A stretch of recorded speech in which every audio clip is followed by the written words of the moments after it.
তুমি সারা জীবন পাপ করেছো। আমি আজকে বলে দিলাম, যদি কোনো যুবক বিবাহের আগে, কোনো যুবতী যদি বিবাহের আগে যদি জিনায় লিপ্ত হয়ে থাকে, আল্লাহ রাব্বুল আলামিন তাকে কোনো না কোনো সিলায় মাফ করে দিবে। কিন্তু বিবাহের পরে যারা জিনা করবে রে, ও বন্ধু, তাদের কোনো ক্ষমা নাই, তাদের কোনো ক্ষমা নাই। জোরে জোরে বলেন না নাউজুবিল্লাহ। বন্ধুরে আমার, দুইজন ফেরেশতা আসলো, এসে বলল, ইয়া রাসূলুল্লাহ চলুন, সঙ্গে চলুন। চলতে শুরু করলেন। চলতে চলতে চলতে চলতে বন্ধু গেলেন, অনেকগুলো দৃশ্য দেখলেন। এর মধ্যে হঠাৎ করে নজর দিয়ে চাইয়া দেখলেন নবীজি আগুনের একটা চুলা দেখা যায়। এই চুলার মধ্যে নারী এবং পুরুষদেরকে উলঙ্গ দেখা যায়।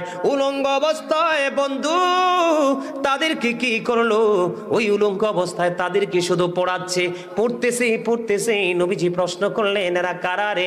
সব দৃশ্য, সবগুলো স্টেজ তিনি অতিক্রম করার পরে যখন রিটার্ন করার সময় হলো, ওই সময় আমার নবীজি যখন চলে আসবে, ওই ফেরেশতাদেরকে প্রশ্ন করলো।